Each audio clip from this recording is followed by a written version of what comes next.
आज की क्लास में हम कवर करने वाले हैं टाइप्स ऑफ बिल। अगर हम बात करें प्रीवियस क्लास को लेके, ठीक है, तो प्रीवियस क्लास में हमने जो डिस्कशन किया था वो किया था स्टेजेस ऑफ बिल को लेके, ठीक है, कि एक बिल के क्या क्या स्टेजेस होते हैं, ठीक है, और किन किन स्टेजेस से एक बिल होके गुजरता है। इट मीन्स कोई भी बिल होता है सबसे पहले लोकसभा में लाया जाता है, उस पर डिबेट एंड डिस्कशंस किए जाते हैं, फाइनली वो राज्यसभा में जाता है, वहाँ पे भी डिबेट एंड डिस्कशन चलता है, ठीक है, किसको मतलब अप्रूव कर दिया जाए या फिर रिजेक्ट कर दिया जाए, एंड फाइनल एसेंट के लिए किसके पास जाता है, राष्ट्रपति के पास जाता है, ठीक है, जिससे वहाँ पे मंजूरी मिल जाता है। आज की क्लास में जो हम डिस्कशन करने वाले हैं वो हम डिस्कशन करेंगे टाइप्स ऑफ बिल को लेके, ठीक है, और साथ ही साथ हम देखेंगे कि किस प्रकार से पार्लियामेंट एग्जीक्यूटिव सिस्टम को क्या करता है, कंट्रोल करता है, जिससे कि मतलब सिस्टमेटिक तरीके से इंडियन पार्लियामेंट या फिर ओवरऑल सिस्टम को क्या किया जा सके, रन किया जा सके या फिर चलाया जा सके, ठीक है। तो आज का जो पहला टॉपिक रहेगा वो हमारा रहेगा टाइप्स ऑफ बिल को लेके रहेगा, ठीक है। अगर आम तौर पे हम बिल्स के बारे में बात करें, ठीक है, तो नॉर्मली इंट्रोडक्शन के बेसिस के आधार पे जो बिल होते हैं वो दो तरह के होते हैं, ठीक है। या तो वो बिल क्या होगा, गवर्नमेंट बिल होगा, या फिर वो बिल क्या होगा, प्राइवेट मेंबर्स बिल होगा, ठीक है।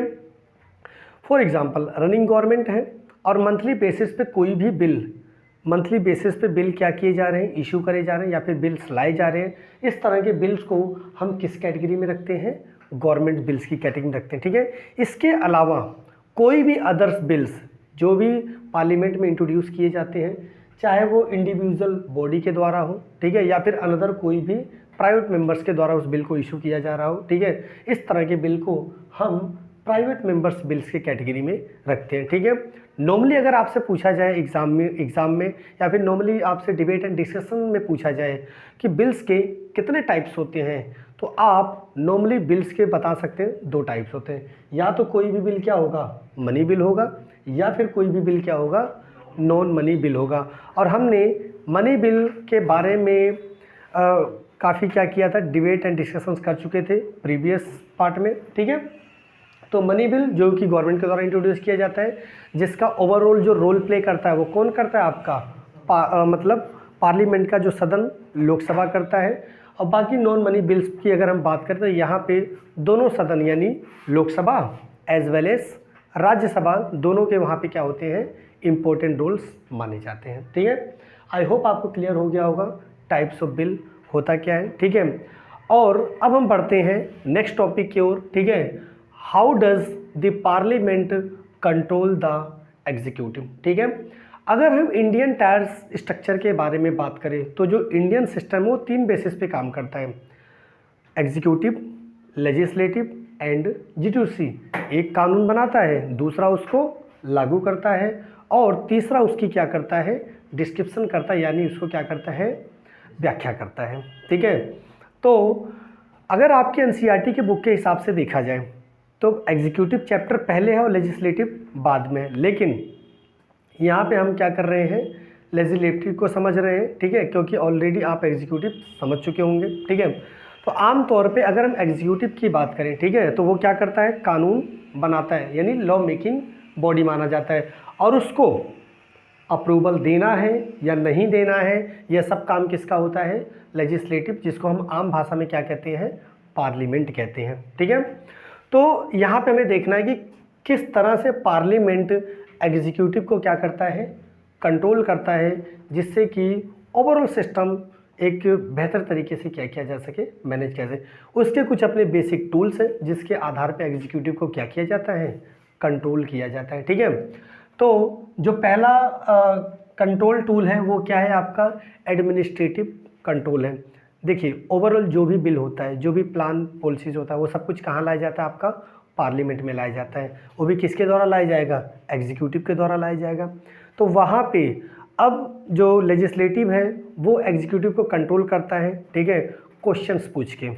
ठीक वैसे क्वेश्चन पूछता है जैसे आपके पेरेंट्स हैं, आपको कंट्रोल करना होता है, या फिर आपके जो टीचर्स होते हैं आपको क्या करते हैं, एक सिस्टमेटिक तरीके से आपको कंट्रोल कैसे किया जाए, एक क्लास को बेहतर कैसे बनाया जाए, तो क्या करते हैं, आपसे नॉर्मली जनरली क्या करते हैं, वो क्वेश्चंस रेस करते हैं। इससे क्या होता है कि आप थोड़े से क्या हो जाते हैं, कॉन्शियस हो जाते हैं चीज़ों को लेके, ठीक है। पेरेंट्स आपसे क्वेश्चन करते हैं about your education, about your future planning, about your class study, तो आप थोड़े से क्या हो जाते हैं, कॉन्शियस हो जाते हैं, सिंसियर हो जाते हैं, ठीक है। ठीक उसी प्रकार से जो पार्लियामेंट्री सिस्टम है वो भी क्या करता है, एग्जीक्यूटिव से क्वेश्चंस पूछता है, किस पे बिल है ये, किस मैटर्स पे है, किस तरह के मतलब बिल किस सेक्टर्स के लिए लाया गया है। ओवरऑल जो भी मतलब क्वेश्चनर फॉर्म होता है वो आपका कौन करता है, पार्लियामेंट करता है। By which tool, administrative control के पॉइंट ऑफ व्यू से, ठीक है। दूसरा है लेजिस्लेटिव कंट्रोल, ठीक है। लेजिस्लेटिव कंट्रोल का मतलब है कि जो भी बिल पॉलिसी लाई है उस पर एवरी पॉइंट्स, एवरी मैटर्स, ठीक है, हर किसी पे क्या किया जाता है, एक लंबी डिबेट एंड डिस्कशंस किया जाता है, ठीक है। अगर वहाँ पे पार्लियामेंट को लगता है कि इसमें कुछ खामियां है इस बिल में, किसी तरह का मतलब लूप होल्स है, तो उस बिल को पार्लियामेंट रिजेक्ट भी कर सकता है, ठीक है। तो वो किस टूल के बिहाफ पे कर सकता है, वो आपका लेजिस्लेटिव कंट्रोल के पॉइंट ऑफ व्यू से कर सकता है, ठीक है। इसके अलावा सपोज वह बिल पास हो गया, ठीक है, उस बिल को क्या कर दिया गया, अप्रूवल कर दिया गया, तो जो भी बजट पेश किया जा रहा है, ठीक है, जो भी बिल्स और प्लान बनाए जा रहे हैं, ठीक है, उस पर final approval as a finance के फॉर्म में कि भाई जो उस पर खर्चा आएगा, इन्वेस्टमेंट जो किया जाएगा, उसका भी जो लेखा जोखा जो रखता है या फिर फाइनल अप्रूवल कौन देता है, आपका पार्लियामेंट ही देता है, ठीक है। यानी किसी भी बजट को जो अप्रूवल दिया जाता है वो पार्लियामेंट के द्वारा ही दिया जाता है, जिससे कि वह बिल का जो प्रोसीजर है आगे कंटिन्यू हो सके, ठीक है। उसके अलावा जो भी बिल लाया जा रहा है, ठीक है, अब भाई समाज में जो अगर भारत की बात करें, ठीक है, तो भारत एक बहुत बड़ा देश है, वहाँ पे डिफरेंट जियोग्राफिकल एरियाज हैं, डिफरेंट सेक्शंस हैं, 28 स्टेट्स हैं, तो अलग अलग सेक्टर्स को, अलग अलग एरियाज़ को कंप्लीट रूप से एक रिप्रेजेंटेशन दिया जा सके, तो वहाँ पे उन लोगों के बारे में भी क्या किया जाता है, चर्चा किया जाता है, जिसको हम नॉर्मल भाषा में क्या कहते हैं, रिप्रेजेंटेटिव कंट्रोल कहा जाता है, ठीक है। और लास्ट है आपका कलेक्टिव एंड इंडिविजुअल रिस्पॉन्सिबिलिटी, ठीक है। आपने अक्सर सुना होगा कि भाई जो लोकसभा है, ठीक है, उसके लिए जिम्मेदार कौन माने जाते हैं, काउंसिल ऑफ मिनिस्टर्स माने जाते हैं, ठीक है।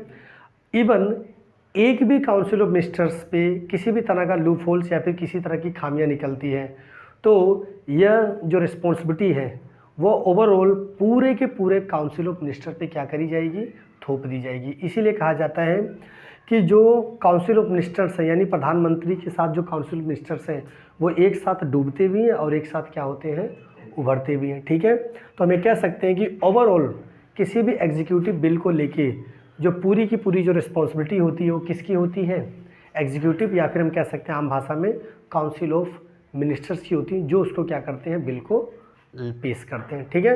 तो यह कुछ फॉर्मेट है कि किस प्रकार से आपका जो पार्लियामेंट है वो एग्जीक्यूटिव को क्या करता है, कंट्रोल करता है। If be talking about exam के पॉइंट ऑफ व्यू से तो वह इतना ज़्यादा इंपॉर्टेंस नहीं रखता है। इंपॉर्टेंस जो रखता है वो आपका कौन रखता है, स्टेजेस ऑफ बिल रखता है, राज्यसभा रखता है और लोकसभा रखता है, ठीक है। अब जो लास्ट टॉपिक है आज की क्लास का, और यह भी कह सकते हैं कि इस चैप्टर का, वो है आपका एंटी डिफेक्शन लॉ है, ठीक है। आमतौर पे अगर मैं एंटी डिफेक्शन लॉ की बात करें, ठीक है, तो वो 1 नंबर का क्वेश्चन जनरली आपसे कई बार एग्जाम में क्या किया गया है, पूछा गया है। नो डाउट इन फ्यूचर आपसे फिर भी दोबारा ये क्या किया जा सकता है, पूछा जा सकता है, ठीक है। अभी एंटी डिफेक्शन लॉ क्या है, देखिए जो एंटी डिफेक्शन लॉ है, देखिए भारत में एंटी डिफेक्शन लॉ काम करता है, ठीक है। यह एक तरह का मतलब क्या है, कानून है, और एक तरह से आप कह सकते हो कि एक ये अपने आप में पार्टी एजेंडा होता है, ठीक है। मतलब कोई भी मेंबर्स वो हमेशा किसी भी कंडीशंस में वो क्या करेगा, अपनी पार्टी के साथ ही खड़ा रहेगा, ठीक है। और अगर अपनी पार्टी से वो क्या करता है, दगा करता है या फिर उसका विरोध करता है, ठीक है, और पार्टी के द्वारा बनाए गए एजेंडा को, रूल्स को, रेगुलेशन को अगर वो सिस्टमेटिक तरीके से फॉलो नहीं करता, तो पार्टी उसको क्या कर सकती है, बाहर का रास्ता भी दिखा सकती है। कहने का मतलब है कि जिस पार्टी से आप जुड़े हैं तो उसके बनाए हुए एजेंडा, उसके बनाए हुए मोटो, जो उसके अपने रूल्स हैं, ठीक है, उन सभी को आपको सिस्टमेटिक तरीके से क्या करना चाहिए, फॉलो करना चाहिए। अगर कोई भी मेंबर्स ऐसा नहीं करता है तो एंटी डिफेक्शन लॉ के तहत उसको उस पार्टी से क्या किया जा सकता है, निलंबित भी किया जा सकता है या फिर उसको हटाया जा सकता है। यहाँ से जनरली 1 नंबर का क्वेश्चन बनता है, ठीक है। हालांकि यहाँ से तो क्वेश्चन नहीं बनता है, बाई चांस अगर कोई किस्मत ख़राब हुई तो मे बी आपसे पूछा जा सकता है 1 या 2 नंबर को लेके, ठीक है। और 1 नंबर का क्वेश्चन आपका यहाँ से भी बन सकता है टाइप्स ऑफ बिल से लेके, ठीक है। बाकी जो इम्पोर्टेंट टॉपिक्स थे इससे प्रीवियस क्लासेस में हम अब उसको कवर कर चुके हैं, ठीक है। तो इस चैप्टर में बस यही सब कुछ था, ठीक है। और ये चैप्टर यहीं पे क्या होता है आपका फिनिश होता है, ठीक है। और इसके बाद हम बाकी के टॉपिक्स को मतलब बाकी के चैप्टर्स को कंटिन्यू करेंगे, ठीक है। तो आज के लिए बस इतना ही और इस चैप्टर में बस इतना ही था, ठीक है।